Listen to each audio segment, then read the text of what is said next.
Ya.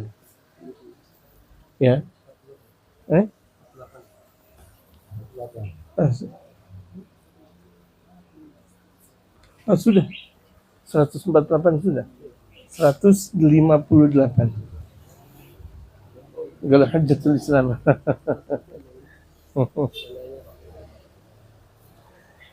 قال حجة الإسلام الغزالي رحمه الله جعل الله السفر إلى الحج مثالا للسفر إلى الآخرة.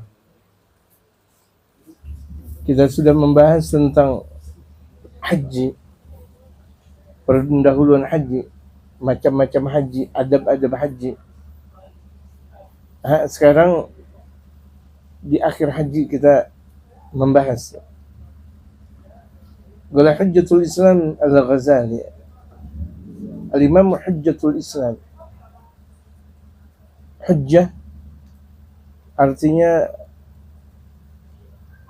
orang yang mampu memberikan dalil yang sangat tepat guna dalam berbagai macam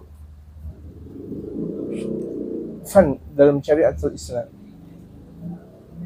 Dan hujjahnya ini dikatakan hujjah balighah, hujjah yang memang betul-betul memuaskan. Kalau menurut bidangnya masing-masing itu tabahar, melaut. Kalau ada orang ahli nahwu, ini beliau rajanya nahwu. Kalau ada sorof, ini beliau rajanya sorof. Kalau beliau berbicara tentang fikih, beliau rajanya fikih. Beliau berbicara tentang tauhid, tasawuf, beliau rajanya tentang tauhid dan tasawuf. Hujjah. Dan bahkan ucapan-ucapannya beliau dijadikan sebagai barometer untuk ulama. Barometer itu artinya dijadikan kiblat oleh mereka para ulama. Makanya disebut dengan hujjah. Syekhul Islam banyak, tapi Hujjatul Islam yang sangat terkenal satu. Syekhul Islam banyak, gitu. Kalau misalnya kita mau benar ini fulan Syekhul Islam, fulan Syekhul Islam. Tapi Hujjatul Islam yang terkenal adalah Al-Imam Al-Ghazali.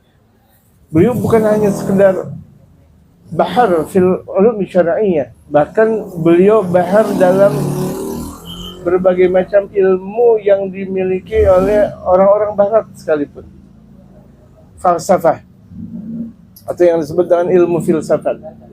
Itu filsafat beliau membabat filsafat Yunan.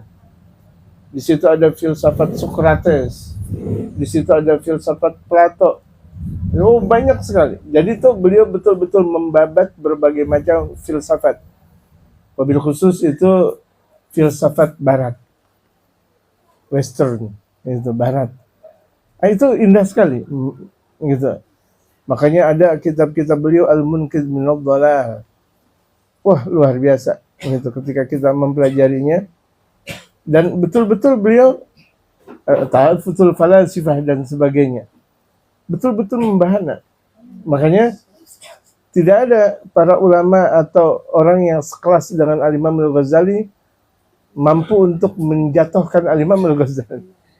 Yang ada orang mau menjatuhkan Al-Imam Al-Ghazali, mereka terjatuh dengan seketika. Zaman sekarang lah profesor, wala kiai, wala apa, mengatakan Imam Ghazali nggak ada apa-apanya, astagfirullah. Ini kan lucu sekali. Ini Al-Imam Al-Ghazali sampai Al-Imam Al-Haddad, beliau dikatakan oleh Habib Alwi bin Syab. Itu ada kitab yang dikarang langsung, ditulis langsung oleh Habib Alwi bin Syab. Itu namanya Kalam, itu Kalam Al-Imam Alwi bin Abdullah bin Syabudil Akbar, Ainul Tarim. Yang kemudian beliau mempunyai anak Ainul Tarim juga. Habib Alwi mempunyai anak namanya Habib Muhammad, Ainul Tarim juga. Habib Alwi mempunyai cucu Ainul Tarim juga, Habib Abdullah bin Muhammad bin Alwi bin Syabudil Akbar. Masya Allah, Masya Allah. Ini dikatakan oleh Habib Alwi, ini seluruh keilmuan yang dimiliki oleh Imam Al-Haddad itu semuanya dari Imam Al-Ghazali. Andaikan Al-Imam Al-Ghazali datang belakangan, itu juga bakal ngambil ilmu yang dimiliki oleh Imam Al-Haddad. Sampai sebegitu. Luar biasa nih kekuatan di antara keduanya. Ma bainal Ghazali wal Haddad. Yang kedua-duanya ini mujaddid. Al-Imam Al-Ghazali mujaddid di zaman kelima dan Al-Imam Al-Haddad mujaddid di zaman ke-12. Dua-duanya mujaddid. Gitu. Masya Allah, itu Masya Allah. Mudah-mudahan mujaddid di zaman sekarang guru-guru kita, amin ya rabbal alamin. Terkenal di mujaddid di 13, abad ke-13 itu Al-Imam Ali bin Muhammad bin Husain. Al-Imam Ali bin Muhammad bin Husain Al-Habsyi. Gitu. Walhasil secara mutlak itu ulama mengakui bahwa mujaddid di zaman 12 itu adalah Al-Imam Al-Haddad. La ghair. Dan mutlak lagi Al-Imam Al-Ghazali di zaman ke-5 itu jauh setelah Al-Imam Syafi'i, jauh setelah Al-Imam Syafi'i. Kalau Hujjatul Islam Al-Ghazali rahimahullah, bahkan dikatakan oleh Imam Ali bin Syihab Al-Ghazali ghazala syariah. Al-Imam Al-Ghazali itu yang menenun syariat. Wa Sya'rani nasajaha. Kemudian Al-Imam Abdul Wahhab Asy-Sya'rani itu menenun lebih tipis lagi. Udah hampir menjadi baju.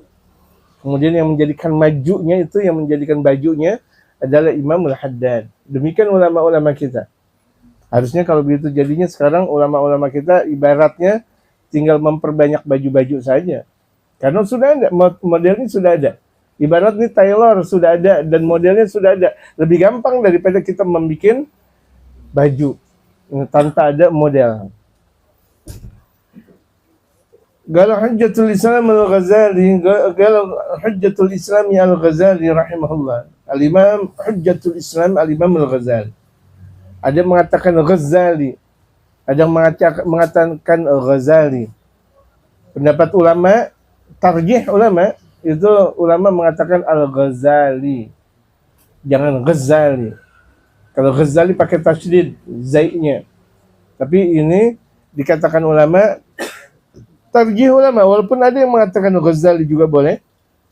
Kebanyakan ulama mengatakan Al-Ghazali tanpa tasydid. Gitu. Karena Al-Ghazali ini kampung di Irak, Al-Imam Muhammad bin Ahmad. Gitu. Jadi nama beliau sama dengan nama bapaknya. Nama beliau sama dengan bapaknya dan nama kakeknya. Ada di antara kita. Bapak kita namanya sama dengan bapak dan nama kakek juga. Saiful bin Saiful. Ada di antara kita. Dalam dunia Arab masih banyak gitu. Masih banyak seperti itu. Kalau kita nama kita sama aja malu. Betul gak? Itu namanya opung. Sini opung lagi, malu. Padahal gak ada masalah. Pakai baju sama aja malu. Ya, dia baju kokoh, ini juga baju kokoh. Sama-sama satu pabrik, dia malu. Padahal apa yang harus dimalukan? Ja'alallahu safara ilal haji mithalan lis-safari lil akhirah. Allah jadikan perjalanan haji itu bagaikan perjalanan akhirat. Jadi ketika Allah Subhanahu wa taala memberikan gudrah dan iradahnya seseorang untuk berangkat haji, itu permisalahannya seperti dia mau ke akhirat aja udah. Persis seperti dia menuju akhirat. Udah bagaimana sih orang mau menuju akhirat? Pasrah. Yang dibawa adalah amal saleh, doa, wasiat sebelum meninggal dunia. Itu. Fayambaghi laka an tastahdira 'inda kulli 'amalin min 'amali safari amran min umuril akhirah. Seyogianya buat engkau untuk selalu menghadirkan di setiap amalan-amalan perjalanan menuju haji itu urusan akhirat, au yuwazi au yumazil, atau yang sumpah sama akhirat. Andaikan enggak akhirat banget, sumpah sama akhirat dah. Jangan sampai kita berangkat haji betul-betul murni dunia. Ya. Jangan sampai itu haji murni dunia. Ada akhiratnya. Andaikan akhiratnya enggak secara mutlak, tapi ada akhiratnya. Karena memang perjalanan haji itu adalah perjalanan akhirat. Gitu. Makanya kalau dikatakan oleh Imam Al-Haddad, kalau ada orang yang niatnya kurang, ayo dibalikin lagi. Ayo jangan kebanyakan dunia, ayo akhirat. Jangan kebanyakan dunia, ayo akhirat. Gitu. Fatatadzakkar 'inda wada'il ahli wal ashabi 'inda safar. Ingatlah engkau Ketika tahu deh, ketika kita melepas keluarga, para sahabat mau berangkat haji kan biasa kita ada tahu deh dulu, ya kan? Ada pelepasan dulu. Kita mau meninggal dunia kayak begitu tuh jemaah sekalian. Cuma orang mau berangkat haji, insya Allah kalau umur panjang dia balik, amin. Tapi kalau enggak, ya udah berketerusan di sana, menuju akhirat langsung, nggak pakai muter ke Indonesia lagi. Tapi kalau orang udah meninggal dunia, udah mutlak. Jadi perumpamannya sedikit tuh. Orang mau berangkat haji dengan orang mau berangkat menuju akhirat. Cuma kalau haji bisa kemungkinan balik, tapi kalau udah ke akhirat mustahil balik. Ada orang udah ke akhirat balik lagi? Ada nggak? Waduh, serem gitu. Wada'uhum fi sakaratil maut, dan ingat bahwa pelepasan itu ketika pelepasan haji, kalau orang-orang dulu di Jakarta, dulu banget. Kapan? Banget. Dulu di Tanjung Priok orang mau berangkat haji, ramai banget di Tanjung Priok. Ramainya luar biasa. Zaman dulu, zaman kolonialisme Belanda. Habis itu kemudian di daerah Tanjung Priok itu Kemayoran. Habis itu di Soekarno-Hatta. Sekarang banyak di daerah, banyak di Jakarta. Gitu. Mau melepas haji. Orang mau berangkat haji cuma satu, tetapi yang lepas satu kampung. Betul jemaah? Yang berangkat satu orang, yang melepas satu kampung. Enggak ada masalah. Mau satu kampung kayak dua kampung, kan mereka doain. Dan juga didoain juga. Haji ini orang yang lagi mau berangkat haji didoain, dan orang yang lagi mau berangkat haji mendoakan juga orang yang melepas gitu. Allahu Akbar. Jadi bahkan dalam salah satu sabda Rasulullah Shallallahu Alaihi Wasallam, Allah memberikan kasih sayang buat orang yang haji dan orang yang waliman istaghfar al-hajj lil hujjaj waliman istaghfar lahu. Allah memberikan kasih sayang buat orang yang berangkat haji dan orang yang mendoakan haji. Jadi nggak ada sia-sianya kita doain orang yang berangkat haji. Dan kita bilang enak banget dong orang berangkat haji didoain. Enggak, itu masuk dalam sabda Rasulullah. Ketika kita mendoakan mereka, mudah-mudahan kita dengan karunia Allah Subhanahu wa taala seakan kita udah melakukan ibadah haji. Berapa banyak orang melakukan ibadah haji, tahu-taunya ketika orang melakukan ibadah haji ngelihat tetangganya, fulan bin fulan, marhaban. Fulan bin fulan, fulan bin fulan, fulan bin fulan, padahal tetangganya nggak haji. Allah tasyabuhkan tuh. Tetangganya itu berbentuk malaikat yang ada di Mekah dan Madinah, itu rupa dari saudaranya yang ada di negaranya. Allah. Saking amal ibadahnya diterima oleh Allah Subhanahu wa taala. Jadi kalau misalnya ada orang yang belum mampu ibadat haji, belum mampu melakukan ibadah haji, nggak usah kecewa. Doain orang berangkat haji, pahalanya sama. Berapa banyak orang meninggal dunia padahal belum pernah berangkat haji, belum pernah umrah, belum. Tapi ketika terbangun dari kubur, itu mereka mulabbin. Artinya mulabbin itu mengucap talbiyah. Labbaik Allahumma labbaik, labbaik la syarika lak labbaik. Pakai ihram. Sampai mereka bingung, ya Allah, aku belum haji, ya Allah, aku belum umrah. Alaman nawait. Dijawab, apa yang engkau niatkan? Sebagaimana yang engkau niatkan mau berangkat haji, dan sekarang dapat pahala haji. Gitu. Jadi kita sebagian jamaah yang belum berangkat haji, niatin aja dulu, niatin.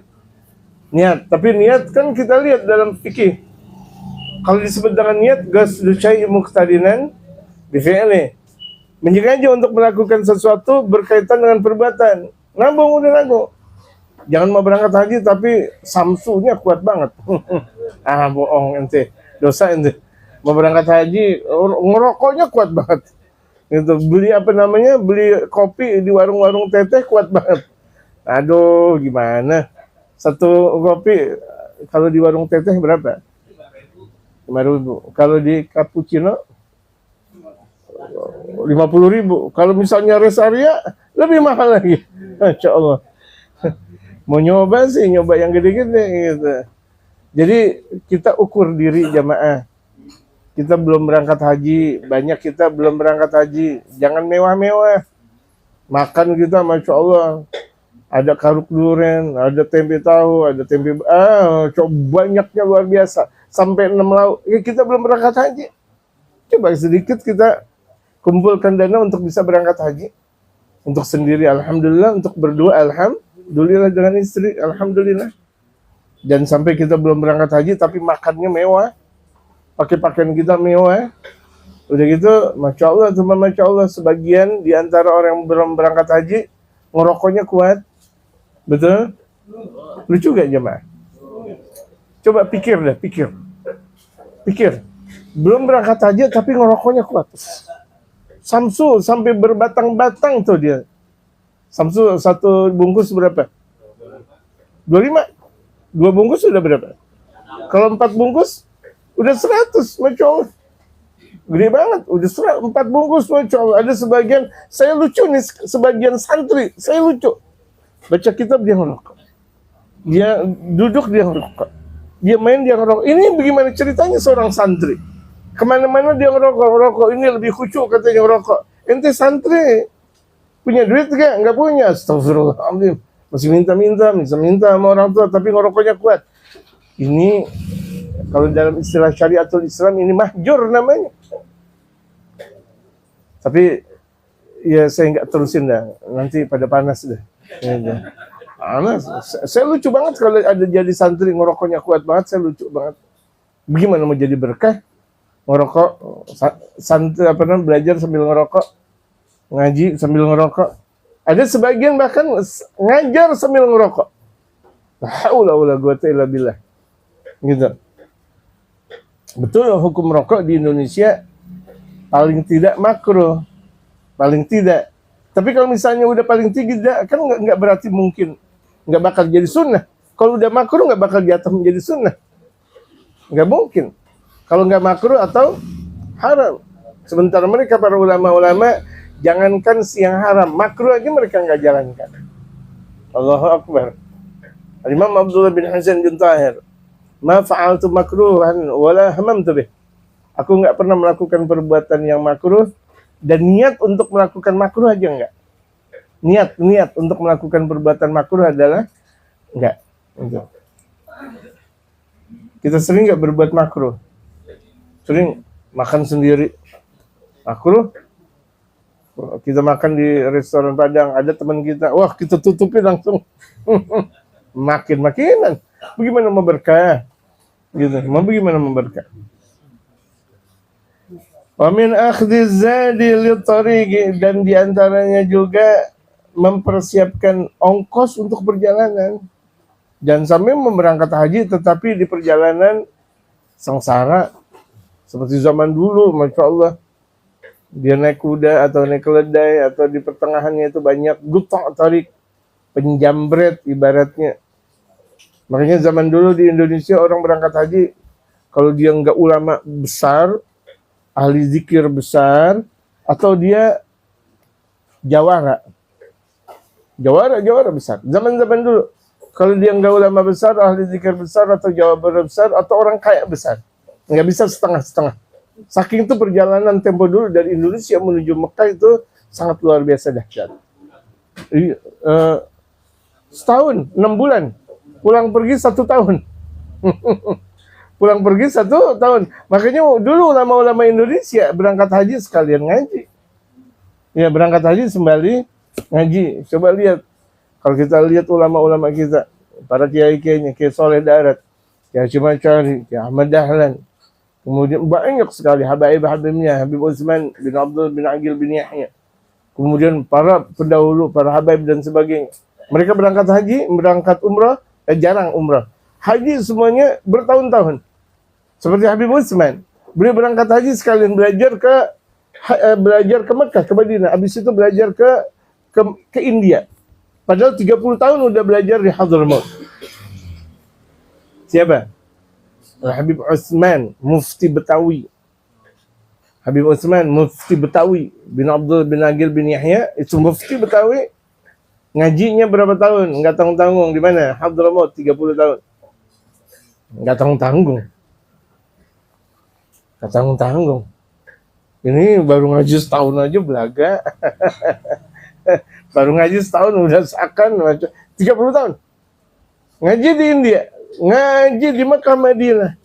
Pulang ketika sampai di daerah Jakarta itu ngaji sama seorang kiai besar di sana, sama orang Bima di masjid ngaji sama kiai. Kita kan terkadang udah keluaran Hadramaut nggak mau ngaji sama kiai, nggak mau ngaji sama ustaz setempat. Ini Habib Utsman ngaji sama ustaz setempat, ngambil berkahnya. Sepeninggal ustaz tersebut meninggal dunia, Habib Utsman yang menggantikan posisi. Nggak lama datang Habib Ali Kuitang setelah zaman Habib Utsman, jauh gitu. Kemudian di antara ulamanya itu Ki Mansur, jembatan 5. Jembatan 5, bukan jembatan 2 gitu. Kok banyak jembatan 5-nya? Itu nama, bukan jembatannya ada 5 gitu. Tahu daerah jembatan 5? Daerah kota gitu. Ya Allah, ya Allah, ya Allah. Tuh ulama-ulama kita tuh nggak tanggung-tanggung ngajinya. Di Mekahnya nggak tanggung-tanggung. Sekarang giliran orang banyak ke Mekah ke Madinah, orang-orang Arab bilang, ya ente kerja ya, kerja. Ente kerja ya, banyak kurang dihormati.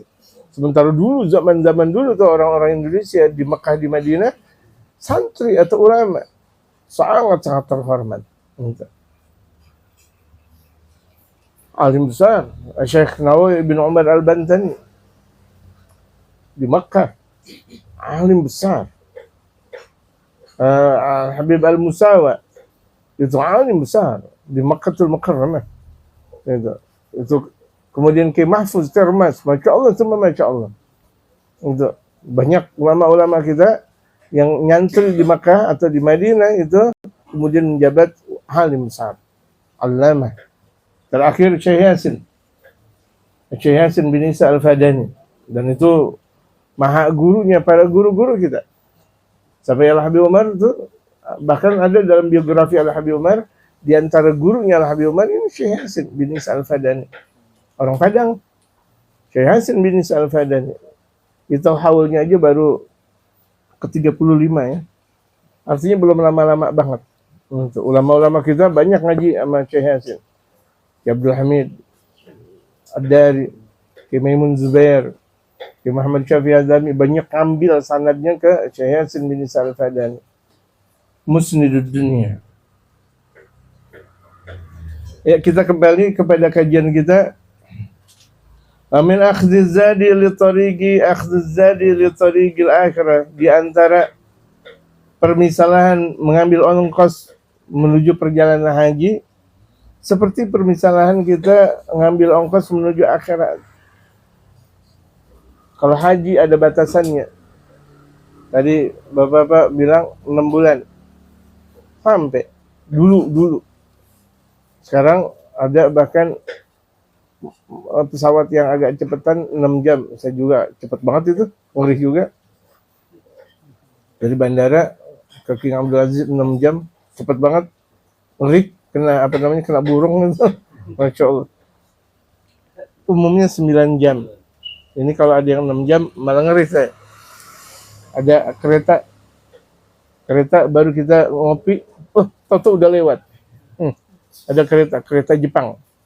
Tapi kalau kereta Kebayoran Bogor, kita udah habis ngopi, masih ada tuh keretanya. Kita masih ngopi banyak, masih ada keretanya. Insya Allah. Jadi permisalan ketika ngambil ongkos menuju haji seperti kita ngambil ongkos menuju akhirat gitu aja. Cuma kan menuju akhirat kan panjangnya luar biasa. Kalau kita mau berangkat haji aja, kita bawa ini, bawa itu, duit udah yang banyak. Nggak perlu kita bawa kasur. Primitif, mau berangkat haji bawa kasur, mau bantal nggak perlu. Yang penting ada duit, ada ada ATM, gampang udah di sana. Sama, kita amal ibadah, ATM kita amal ibadah. Kalau sedikit bagaimana mau sampai ke akhirat? Ini perjalanan kita menuju akhirat nggak ada sampai-sampainya, terus, panjang dan nggak balik lagi ke alam dunia. Berarti kan kalau begitu jadinya perbekalan menuju akhirat jauh lebih banyak ketimbang haji. Pemin bu'di tariqi, ini Imam Al-Haddad menyatakan jauh perjalanannya menuju akhirat, jauh. Kalau berangkat haji aja jauh, bagaimana akhirat? Wa khafis siba, dan takut binatang buas.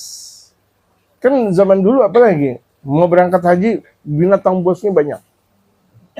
Kalau saya lihat sejarah perjalanan mereka para wali songo untuk berangkat haji, Allahu Akbar, susahnya luar biasa. Main keramat-keramatan ibaratnya. Zaman wali songo berangkat haji itu main keramat-keramatan. Tapi zaman dulu, kalau sekarang ya main duit-duitan. Wal gutta'i fiha, dan orang yang banyak yang gutta' tarik. Gutta' tarik itu orang yang pembegal. Zaman sekarang banyak pembegal nasab. Tuh nasab udah benar dibegal-begal. Ini kan luar biasa, kayak nggak punya keilmuan. Ngajinya di mana? Kitabnya apa? Nasab yang sudah ada, yang udah ribuan tahun dari zaman baginda Rasul Muhammad Sallallahu Alaihi Wasallam, udah 1400 tahun kemudian dibegal-begal, lucu saja. Yang membegal terbegal. Karena sesuatu kekuatan ibarat tiang dipukul, bukan tiang yang rusak, tangan yang rusak. Betul gak jemaah? Tiang yang udah kuat, udah dipukul-pukul, tangan ente yang rusak. Ini juga nasab yang sudah sangat kuat. Bahkan itu nasab para habaib di antara nasab terkuat yang ada di alam dunia ini. Wabil khusus kalangan Ubaidillah. Kalangan Ubaidillah artinya kalangan Alawiyin. Imam Ubaidillah mempunyai anak namanya Imam Alwi. Imam Ubaidillah mempunyai orang tua namanya Imam Ahmad bin Isa al-Muhajir ilallah. Itu kan di antara persimpangan fitnah yang ada di situ. Kuburannya ada. Kita mau kubur Sayyid Imam Alwi ada. Imam Ubaidillah ada. Imam Ahmad bin Isa ada. Sejarahnya ada. Kitabnya ada. Kuburannya, masjidnya ada. Lengkap semuanya. Apa yang kemudian harus dinyatakan bahwa itu adalah perkara yang dusta? Lucu gak jemaah? Gitu. Oke lah kalau orang yang belum pernah ke Hadramaut, tapi orang yang berada di Hadramaut lucu. Emang udah sehari-harinya mereka udah ribuan tahun. Dan sudah kejelasannya sudah bagaikan sinar matahari di siang hari. Mungkin nggak dirubah sinar matahari di siang hari? Ada orang yang nggak ngeliat matahari kalau begitu jadinya. Gitu. Jadi zaman dulu banyak pembegal. Zaman sekarang pembegal nasab. Mudah-mudahan Allah selamatkan kita dan Allah kasih taubat ke mereka. Amin. Iya. Disumpahin nggak boleh. Mereka Ahlussunnah wal Jamaah juga lagi. Ya Allah, tahlilannya bareng lagi. Doain. Biar taubat. Amin. Gitu. Maulidnya bareng. Ya Nabi salam. Ya Allah, ini maulid Habsyi. Lucu banget. Mereka maulidnya maulid Habsyi, tetapi Imam Habsyinya dibilang terpotong nasabnya. Lucu amat gitu. Lucu gak jemaah? Itu kemudian istighosah banyak. Katanya istighosah itu contohnya sebagian ngambil dari Ratibul Haddad. Lucu banget. Emang Ratibul Haddad, Imam Haddad dari mana emang? Gitu. Ini cuma sekedar ya perjalanan pengajian kita aja, nggak bahas itu. Cuma saya lagi ingat aja gara-gara ada Gutta. Ini pembegal, saya ingat zaman sekarang pembegalnya bukan pembegal jawara, tetapi pembegal nasab. Gitu. Ada nggak di sini pembegal nasab? Astagfirullah.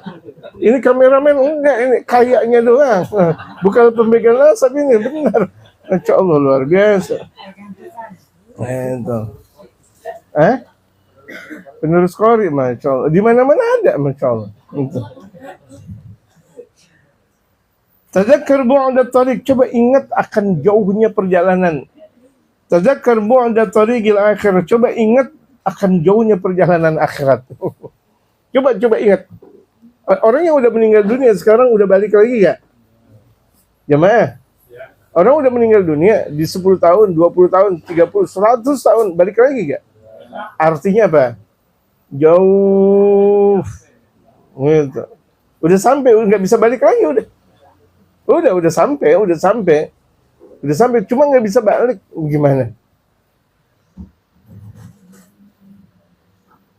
Wa fitnati munkarin wa nakirin, dan ingat akan fitnah munkar nakir. Adzabil qabr, dan ingetin tentang azab kubur, dan azab kubur ada. Inna adzabal qabr haq. Sesungguhnya azab kubur itu benar. Tidak ada keraguan di dalamnya. Wa minal iltifafi fi thiyabil ihrami al-iltifafa fil akbar. Dan mengingat melipat pakaian ihram sebagaimana melipat pakaian kafan. Kalau misalnya kita pakai pakaian ihram yang serba putih, kayak anduk, mungkin kayak anduk, kan memang kayak anduk, itu atas dan bawah serba putih. Coba ingat seperti kita pakai pakaian ihram. Ada pakaian ihram, ingat ketika kita pakai pakaian kafan. Ada gak orang pakai kafan warna hitam? Ada. Kecuali kalau kehabisan pakaian, mungkin zaman dulu saking itu nggak punya duit, tapak meja dijadikan kafan. Tapak meja. Bahkan ada salah satu pembesar dulu Indonesia, anaknya M. Nasir. M. Nasir itu pejabat penting zaman Bung Karno. M. Nasir, Menteri Luar Negeri pertama. Anaknya meninggal dunia, boro-boro punya kain kafan. Gak punya kain kafan, akhirnya tapak meja jadi kain kafan. Gak punya duit. Zaman dulu deh. Menteri Luar Negeri gak punya duit. Sekarang Masya Allah. RT RW-nya Masya Allah, semua Masya Allah. Bahkan ada yang punya 74 kilogram emas. Gak ketahuan, katanya punya siapa ya? 74 kilogram emas. Sementara Monas 72 kilogram. Gedean dia daripada Monas. La haula wala quwata illa billahil aliyil azim. Kan saya enggak bicara politik, kan enggak. Orang saya kan bicarakan kafan. Saya juga bicara masalah kejadian yang ada. Nauzubillah min dzalik. Musibah. Nauzubillah, tsumma nauzubillah. Orang makan pakai di expose. Orang makan kemudian ada koruptornya. Nggak enak kan kalau kita makan MBG banyak koruptornya? Enak nggak? Hati-hati jemaah sekalian. Jangankan si korup MBG, kecil aja. Ada dalam salah satu sejarah kaum salihin, lagi jalan kemudian ada tukang kayu melintas. Kayu bakar. Diambil sedikit buat dia potel giginya. Kan enak habis makan nasi dipotel-potel gitu. Itu. Di malam harinya ditegur. Nggak dapat syafaat ente. Ente meninggal dunia dalam keadaan sul khatimah. Nangis dia. Maaf tuh apa yang sudah aku lakukan. Gara-gara ngambil potesan kayu bakar. Kayu bakar untuk apa? Gigi. Paling andai kan mau dihargakan, ada gak harganya tuh kayu bakar yang sedikit untuk gigi? Tapi kan nyolong. Masih lebih mahal daripada yang ada di restoran gini, tusuk gigi. Tusuk gigi ketahuan lebih mahal. Ini cuma orang lagi bawa kayu bakar, motel dikit doang buat gigi. Nggak masuk surganya Allah Subhanahu wa taala. Bagaimana kalau misalnya korup 1.000 rupiah, 2.000 rupiah, 100 juta, 1 miliar, 1 triliun. Kenapa, Pak?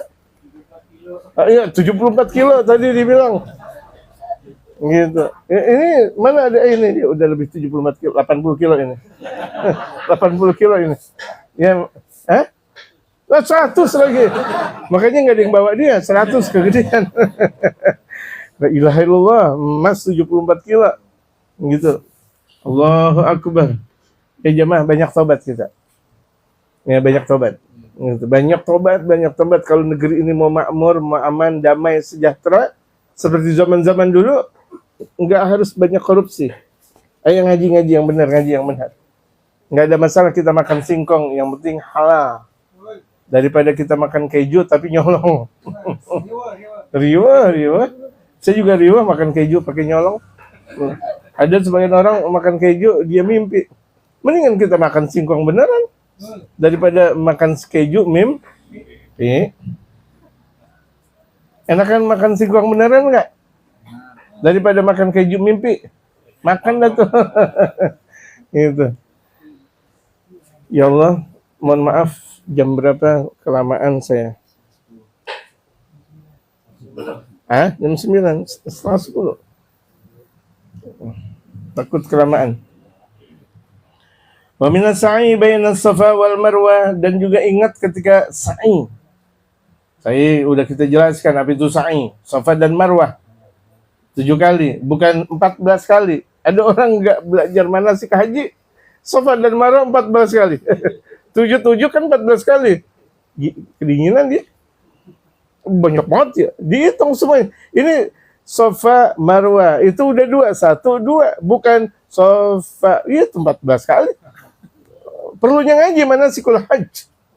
Perlunya belajar manasikul hajj.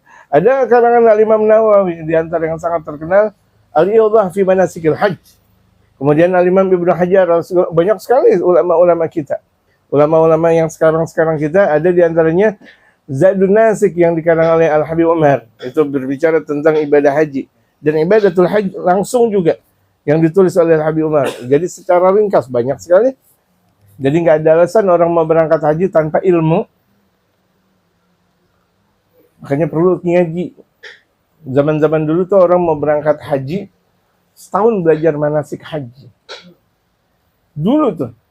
Zaman sekarang manasik haji cuma sekali 2 kali. Mau berangkat haji, manasik hajinya sekali 2 kali. La ilaha illallah Muhammadur Rasulullah. Itu mah belajar kain ihram nggak selesai. Ya kan? Belajar kain ihram nggak selesai sehari 2 hari, udah gitu pakai makan, udah gitu pakai ngobrol. Ya Allah, mana manasiknya? Wa min as-sa'i baina as-Safa wal Marwati at-taraddudu baina kaffatayil mizan ayyuhuma tarjah. Dan kita ingat ketika sa'i Safa dan Marwah itu seperti bolak-baliknya mizan timbangan, mana yang lebih berat? Timbangan kebaikan atau keburukan? Ya Allah. Kalau kita punya timbangan kebaikan, alhamdulillah. Banyak orang tahu-tahu timbangan keburukannya itu lebih berat. Itulah pentingnya kedekatan kita dengan baginda Rasul Muhammad.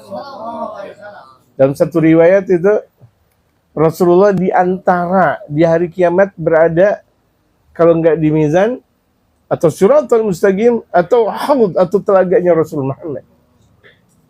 Di situ pasti aku ada, di antara yang 3 pasti aku ada dalam sabda Rasulullah.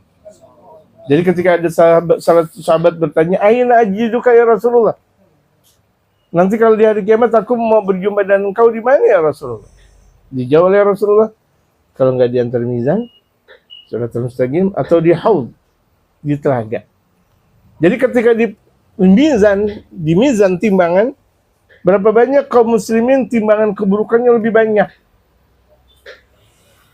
Timbangan keburukannya lebih banyak. Rasulullah dengan syafaqahnya dan rahmanya ditaruh tuh timbangan kebaikan oleh sorbannya Rasulullah Muhammad. Ya, nanti dibangun. Ditaruh begitu. Pak. Tahu-taunya timbangan kebaikannya lebih kuat. Padahal kan sorban, permasalahan ini sorban siapa? Jamaah. Ini sorban siapa? Sayyidina Anas bin Malik satu waktu pernah mempunyai sapu tangan baginda Rasul Muhammad. Sapu tangan baginda Rasul Muhammad. Ketika Sayyidina Anas bin Malik masih hidup, dibakar sengaja. Enggak kebakar-kebakar. Ini sapu tangan siapa? Sapu tangan Rasulullah Muhammad. Sapu tangannya dibakar-bakar nggak kebakar. Kalau ini adalah sapu tangan yang kecil, bagaimana itu adalah sorbannya Rasulullah Muhammad? Sorbannya Rasulullah ikut mi'raj ke Rasul Muhammad. Allahu Akbar. Sampai bahkan sendalnya Rasulullah ikut mi'raj kepada Allah Subhanahu wa taala menuju hadirat Allah. Berarti mana lebih istimewa? Sendalnya Rasulullah atau kita kalau begitu jadinya? Beradab kita kepada Rasul Muhammad. Berakhlak kita kepada Rasul Muhammad. Ikuti adabnya Rasul, ikuti akhlaknya Rasul. Selawat perbanyak, cinta Rasul, cinta keluarga Rasul, cinta sahabat Rasul, cinta mereka ulama-ulamanya Rasul Muhammad, umatnya Rasul Muhammad sallallahu alaihi wasallam, yang Rasul bersabda, ummati ummatun marhumah. Wa minal maugif tempat nanti di mana manusia banyak ditelanjangi di hari kiamat. Tempat berdirinya kiamat dengan panjangnya hanya Allah yang Maha mengetahui. Dan serba putih dalam hadis Rasulullah diungkap. Ada kalamuhu mulakhasan bima'na. Ini ucapan Imam Al-Haddad, ringkasan dari apa yang ada dalam arti dari hadis Rasulullah. Fanzurhu fi mahallih. Maka coba kita pandang betul tentang posisi hadis tersebut. Wal amru kama dzakarahu rahimahullah, dan ini permasalahan sebagaimana yang telah disebutkan oleh Imam Al-Ghazali, mudah-mudahan diberikan kasih sayang oleh Allah, wa jazahu 'anil muslimina khairan, dan mudah-mudahan Allah membalas Al-Imam Al-Ghazali, dikatakan oleh Imam Al-Haddad itu balasan kebaikan dari mereka kaum muslimin untuk Al-Imam Al-Ghazali. Amin ya rabbal alamin. Nanti kita teruskan wa yanbaghi lil hajj idza wasala ila haramillah wa baladil haram al-amin Makkah al-musyarrafah zadahallahu syarafan an yakuna mumtaliyal qalbi. Itu wallahu a'lam. ربنا انفعنا بما علمتنا رب علمنا الذي ينفعنا رب فقنا